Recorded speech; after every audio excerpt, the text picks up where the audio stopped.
Think about a photo of yourself from 10 years ago. Look at it for a second. Same name, same birth certificate, same string of memories leading up to this moment. But is it really the same person looking back at you?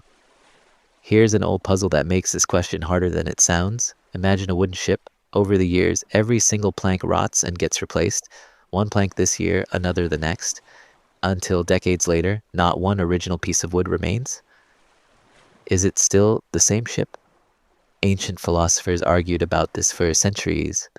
Some said yes, because the shape and function stayed continuous. Some said no, because nothing physical survived.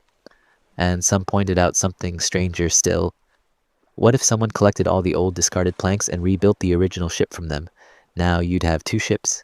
Which one is the real one? You are that ship. Almost every cell in your body gets replaced over the years. Your opinions shift.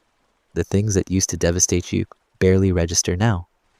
The person you were at 8 years old couldn't have predicted who you'd become, and the person you'll be in 20 years might look back at today's you the way you look back at an old photo.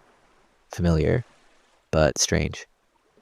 So what actually makes you, you? This is where philosopher Derek Parfit enters the picture.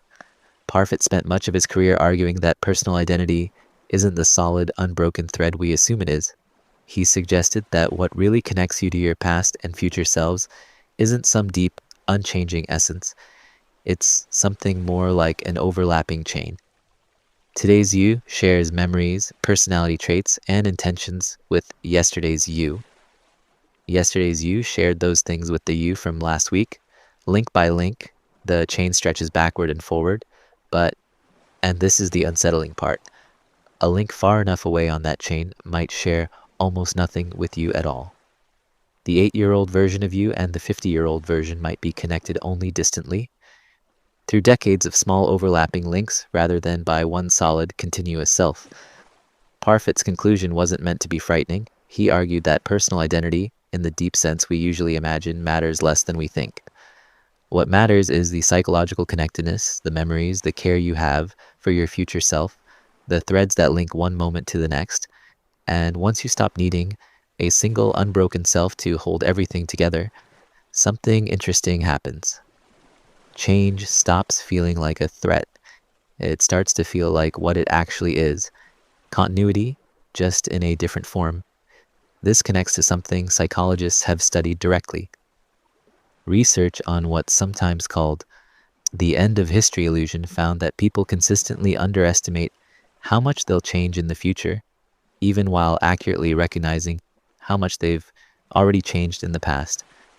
You can look back and see a stranger, but somehow, looking forward, you assume you've basically arrived. That who you are right now is close to the finished version. Almost everyone believes this, at every age. And almost everyone turns out to be wrong.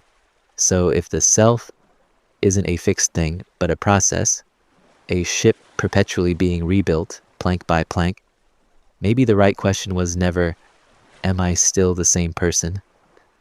Maybe it's simpler than that. Which planks am I replacing right now, and what am I replacing them with? You don't need to resolve the paradox to live with it. The ship sails whether or not you can point to a single moment where it became new. Your past self got you here. Your future self will thank you or not for what you do today. And the through line connecting them isn't some unchanging core buried underneath all the change. It's the caring itself, the fact that you're still, right now, quietly invested in who you're about to become. Maybe that's enough. Not a fixed self to defend, but a chain worth continuing, one link at a time.